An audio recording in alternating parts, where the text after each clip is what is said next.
स्वागत कीजिए श्री बृजमोहन अग्रवाल जी का। आपकी बहुत देर से प्रतीक्षा हो रही थी अग्रवाल जी, बहुत बहुत स्वागत है आपका, हार्दिक अभिनंदन है।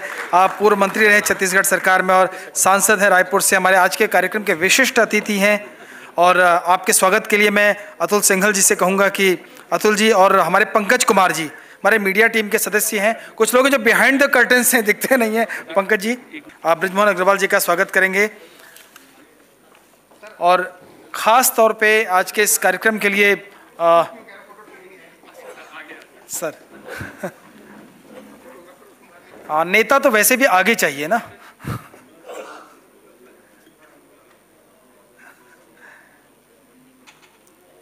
बहुत बहुत धन्यवाद, आप अपना इतना कीमती समय निकालकर आप हमारे बीच में आए। अतुल जी पुष्पगुच्छ के साथ स्वागत करेंगे।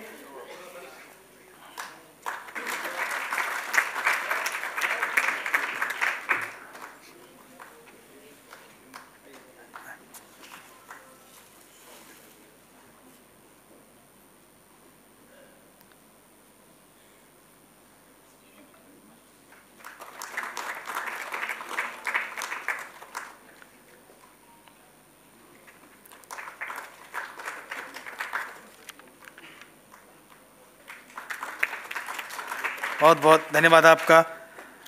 हाँ सर, बोलो सर। इससे पहले कि सर स्थान ग्रहण करें, इस बीच में हमारे बीच सुप्रीम कोर्ट के जस्टिस पंकज मित्तल जी का मैसेज आया है। उन्हें आना था लेकिन कोर्ट में कोई कार्रवाई लंबी चल गई है, इस वजह से वो नहीं आ पा रहे हैं। उन्होंने शुभकामना संदेश भेजा है। हमारे बीच में सेवानिवृत्त IAS श्री घनश्याम मीणा जी हैं, आपका हार्दिक अभिनंदन है, स्वागत है। सफ़ीदों से सुशील गोयल जी हमारे बीच में हैं। सुशील जी, आपका स्वागत है। और साथ में हमारे साथ सुनील गोयल जी हैं, आप समाज सेवी हैं और सुप्रीम कोर्ट के वकील हैं। आपका भी हार्दिक अभिनंदन है। श्री नंद किशोर अग्रवाल जी हैं हमारे बीच, अग्रोहा विकास ट्रस्ट के प्रधान हैं, अग्रवाल समाज के प्रबुद्ध नागरिक हैं। आपका बहुत बहुत स्वागत है, हार्दिक अभिनंदन है। क्योंकि हमारे आज के कार्यक्रम के जो हम बहुत देर से जिनकी प्रतीक्षा कर रहे थे, श्री बृजमोहन अग्रवाल जी पहुँच चुके हैं। तो मुझे अतुल जी ने कहा कि बृजमोहन अग्रवाल जी को सांस नहीं लेने देनी है, तो वो अभी अभी आए हैं, तो उन्हें तुरंत बुलवाइए मंच पे और उनके आशीर्वचन लीजिए। तो मैं आमंत्रित करता हूं मंच पे श्री बृजमोहन अग्रवाल जी को, आएँ और इस कार्यक्रम के लिए आशीर्वचन दें। भारत माता की। देखिए, आज हम एक ऐसे कार्यक्रम में हैं कि जिसके एक्टर, डायरेक्टर सब कुछ कोई हैं तो अतुल सिंघल जी हैं।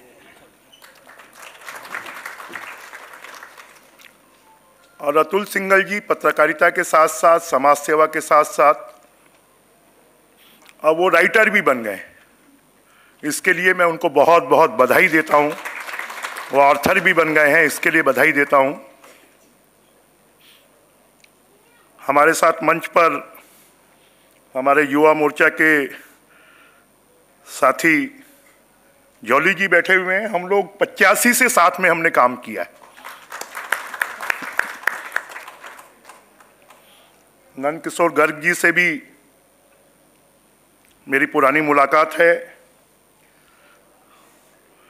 बंसल जी से भी पुरानी मुलाकात है, विनीत लोहिया जी, जगदीश गोयल जी, लगभग जितने लोग हैं जो पत्रकार साथी बैठे हैं उनसे भी लगभग सबसे मुलाकात है।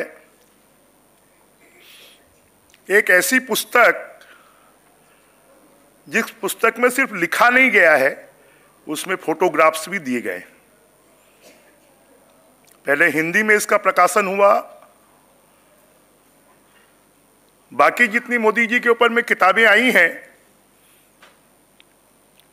वो पढ़ने के लिए, परंतु ये जो किताब है नमो इम्पैक्ट वसुधैव कुटुंबकम, ये किताब पढ़ने के साथ साथ देखने और समझने के लिए भी है कि जो पढ़ना नहीं चाहें वो सिर्फ फोटोग्राफ्स देखकर इस बात को समझ सकते हैं। ये किताब हम ये अगर माने कि मोदी जी की प्रशंसा में है तो ऐसा नहीं है। ये भारत के प्रधानमंत्री के द्वारा किए गए कामों की जानकारी के बारे में है क्योंकि जो प्रधानमंत्री होता है वो एक पार्टी का से चुनाव लड़कर जरूर आता है, परंतु उसके बाद में वो देश का हो जाता है, पूरे विश्व का हो जाता है। और हमें इस बात की खुशी है कि 1962 के बाद अगर 3 बार कोई प्रधानमंत्री बनने वाले व्यक्ति हैं तो नरेंद्र मोदी जी हैं। अब मोदी जी एक व्यक्ति नहीं बचे, अब वो भारत की पहचान बन गए हैं। और भारत की पहचान सिर्फ इस मामले में नहीं है कि मोदी जी 24/7 हैं या मोदी जी बहुत मेहनती हैं। पहली बार हमने एक ऐसा प्रधानमंत्री देखा जो जिस बात को कहता है वो जब तक जमीन में नहीं उतर जाए तब तक वो चुप नहीं बैठता है। ये पहला प्रधानमंत्री है कि हर योजना को जमीन तक उतारना, जिनके लिए योजना बनाई गई है उन तक फायदा पहुंचाना। और पहली बार, अभी तक हम देखते थे जितनी योजनाएं बनती थी, कभी एससी के लिए, कभी एसटी के लिए, कभी बैकवर्ड के लिए, पहली बार कि जो देश में आर्थिक रूप से कमजोर है, जो विपन्न है, जिसको जरूरत है, लोगों को घर उपलब्ध करवाना जीवन का एक सपना होता है।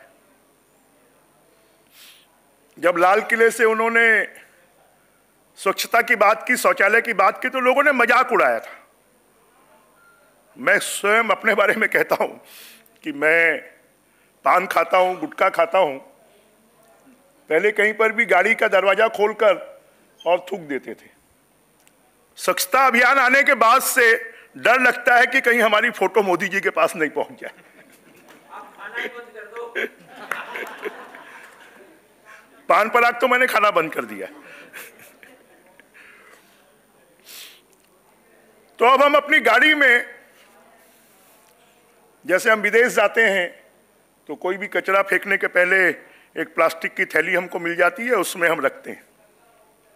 तो पूरे देश में गांव-गांव में ये कंपटीशन कि किसका गांव स्वच्छ है, किसका मोहल्ला स्वच्छ है। और स्वच्छता तो एक संदेश था, परंतु उससे पूरा जीवन कि लोग बीमारियों से बचें, स्वच्छता के कारण जीवन में कितना सुधार आ सकता है, लोगों के कितने पैसे बच सकते हैं।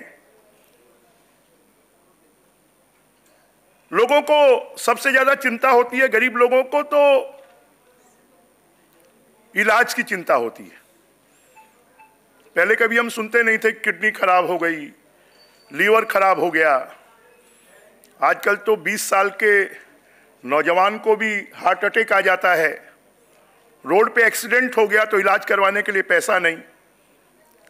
आयुष्मान योजना के माध्यम से आज गरीब आदमी भी निश्चिंत होकर कि अगर मेरे परिवार में किसी को कुछ हो गया तो मोदी जी हैं, वो उसका इलाज करवाएंगे।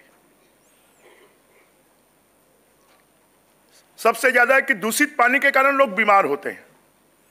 जल जीवन मिशन में हर व्यक्ति के घर में नल लगना, कभी कोई सोच नहीं सकता कि गांव के व्यक्ति के घर में नल लग जाएगा, गरीब व्यक्ति के घर में नल लग जाएगा। जल जीवन मिशन में नल लगाने का काम, कि टैप वाटर से पानी मिलना, यह शायद कभी हम कल्पना नहीं करते थे। उसको जमीन पर उतारा, करोड़ों लोगों के घर में पानी पहुंचा। अभी तक हम देखते थे कि देश की जो राजनीति होती थी वो जातिवाद के आधार पर राजनीति होती थी। उन्होंने उसको समाप्त किया। ये कहा कभी विकास के एजेंडे पर चुनाव नहीं होते थे। एकमात्र देश के ऐसे प्रधानमंत्री जिन्होंने विकास के एजेंडे पर कि जो काम करेगा वही इस देश में राज करेगा।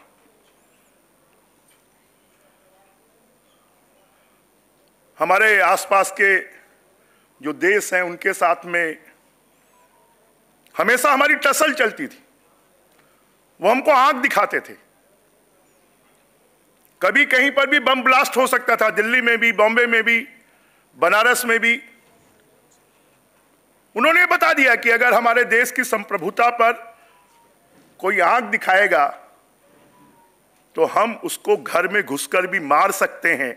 अगर इजराइल के बाद, अमेरिका के बाद कोई देश बना तो भारत बना कि विदेशों में तो अपनी सुरक्षा, क्योंकि आदमी अगर सुरक्षित रहेगा और पूरे देश को, पहले ये होता था कश्मीर में क्या हो रहा है दिल्ली वालों को कोई मतलब नहीं, छत्तीसगढ़ वालों को मतलब नहीं, मध्य प्रदेश के लोगों को मतलब नहीं। अब पूरे देश में एकात्मता का भाव कि पूरे देश में कहीं पर कोई घटना होती है तो उससे पूरा देश चिंतित होता है, पूरा देश का इन्वॉल्वमेंट होता है। देशभक्ति का भाव आजादी के 75 सालों के बाद भी हम लोगों के मन में जो देश के प्रति समर्पण की भावना है वो पैदा नहीं कर पाए थे। परंतु आज अगर हम देखते हैं कि हमारे नौजवान भी, नई पीढ़ी के बारे में तो बहुत बार मैं बोलता हूं कि वो स्वार्थी हो गई है। वो खाली अपनी बीवी का और अपने बच्चों की चिंता करती है, अपने माँ बाप की भी चिंता नहीं करती है, अपने दादा दादी की भी चिंता नहीं करती है। तो उनके सबके मन में एक परिवार भाव कि पूरा हमारा देश हमारा परिवार है। अगर ये किसी ने पैदा किया तो हमारे देश के प्रधानमंत्री जी ने पैदा किया। और इस प्रकार से अगर हम देखेंगे पूरे देश में आतंकवाद, नक्सलवाद, मैं जिस छत्तीसगढ़ से आता हूं वो तो नक्सलवाद से बहुत ज्यादा ग्रसित है और अब वो समाप्ति की तरफ है।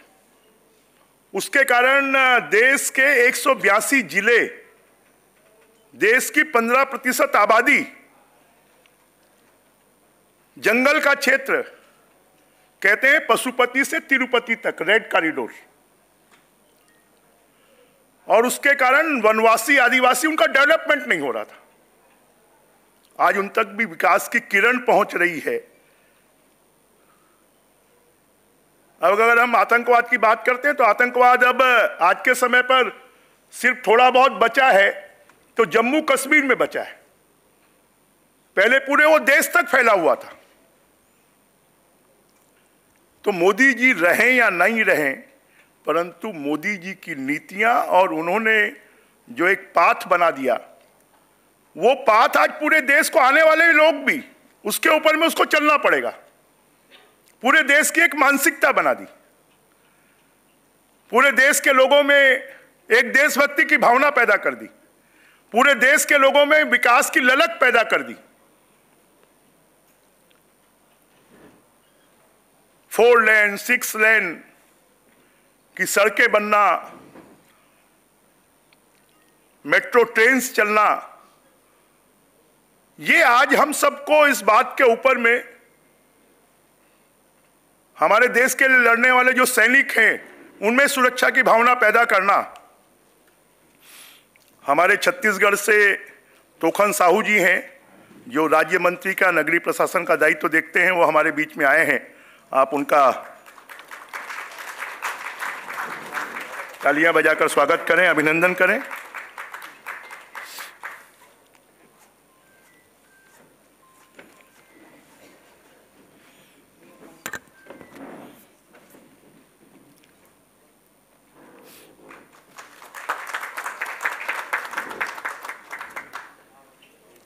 तो आज जो देश की परिस्थितियां बनी हैं, और जैसे मैंने कहा कि मोदी जी सिर्फ भारतीय जनता पार्टी के प्रधानमंत्री नहीं, देश प्रथम की भावना पूरे देश में पैदा करने का काम, देश को विकास के रास्ते पर ले जाने का काम, और सिर्फ इतना ही नहीं, हमारी जो सनातन संस्कृति है उस सनातन संस्कृति को की विकास भी और विरासत भी, जो हमारी विरासत है उसको भी संरक्षित करने का काम, और हमारे इतिहास के जो ऐसे पहलू हैं जिससे हमारी नई पीढ़ी में आत्म स्वाभिमान की भावना, गौरव की भावना पैदा हो सके, एक ऐसा वातावरण तैयार किया।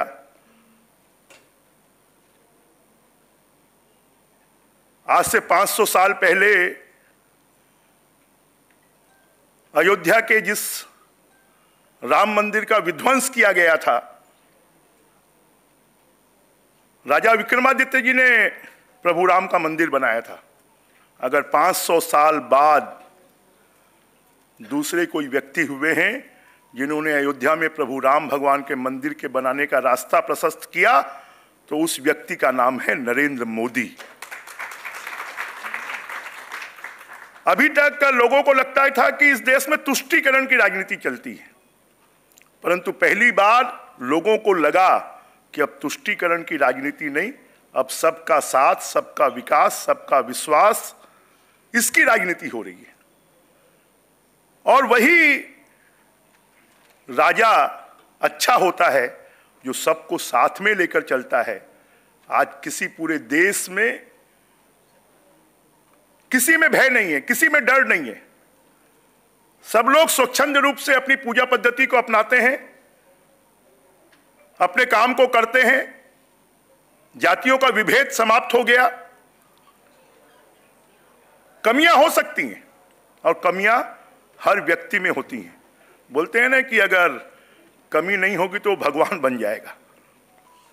तो आज हम ये कह सकते हैं कि अतुल सिंघल जी ने, उनकी टीम ने मिलकर जो नमो इम्पैक्ट वसुधैव कुटुंबकम, जो हमारे देश के वेद, पुराण, शास्त्र, उन्होंने हमको जो रास्ता बताया कि पूरा विश्व हमारा घर है, हमारा कुटुंब है और उसकी चिंता करनी चाहिए।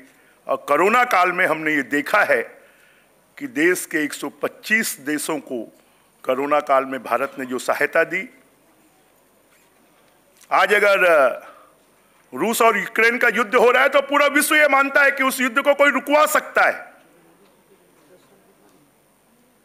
तो सिर्फ भारत रुकवा सकता है, नरेंद्र मोदी जी रुकवा सकते हैं, पूरे विश्व में शांति ला सकते हैं।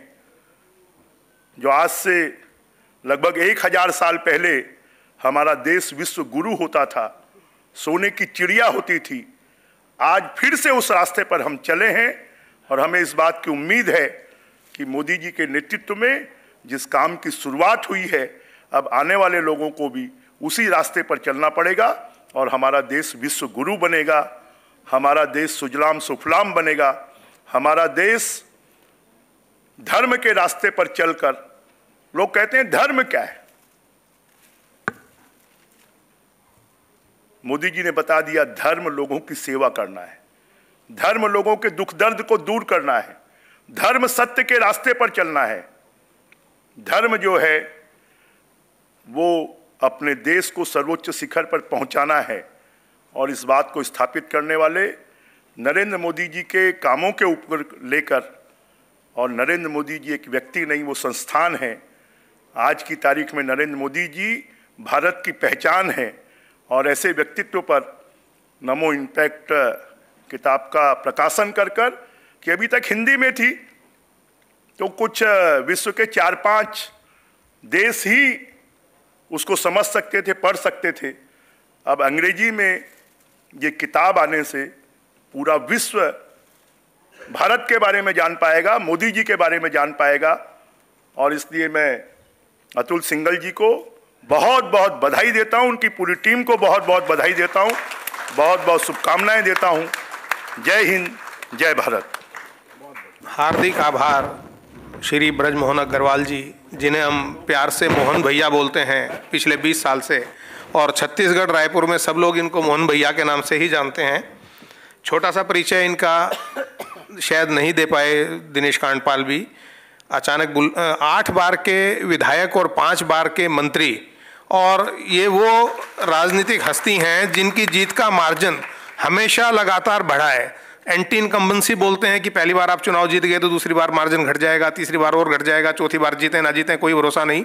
लेकिन पिछली बार जब विधानसभा का चुनाव था दिसंबर में, तो 75,000 वोटों से, जो 2.5-3 लाख की कॉन्स्टिट्यूंसी थी, उसमें जीते। और लोकसभा में 6 लाख वोटों से भारी भरकम जो अंतर है, 6 लाख वोटों का अंतर रहा। पूरे हिंदुस्तान में 10वें नंबर पर, मतलब 10 जो टॉप 10 हैं उसमें से 9वें नंबर पर मोहन भैया की जीत का मार्जिन रहा। तो बहुत बहुत धन्यवाद आपका यहाँ पर पधारने के लिए और उत्साहवर्धन के लिए। और मैं दिनेश जी से कहूँगा कि आगे संचालन करें माननीय मंत्री जी का स्वागत, और उसके बाद उद्बोधन होगा। तोखन साहू जी का भी मैं यहाँ पर हार्दिक स्वागत करता हूँ। और सीधे रायगढ़ से आ रहे हैं, मतलब रात भर इन्होंने ट्रैवलिंग की, रायगढ़ से शायद रायपुर गए होंगे, रायपुर से फिर फ्लाइट पकड़ के सुबह सुबह किसी भी तरीके से, क्योंकि इनको कार्यक्रम में आना था, तो ये अपने बिजी शेड्यूल में से कल ही वापस गए थे दिल्ली से। और जब इनको ये ध्यान आया कि कार्यक्रम है तो सारे काम निपटाकर ये वापस सीधे एयरपोर्ट से यहाँ पर पहुँचे। बहुत बहुत स्वागत आपका।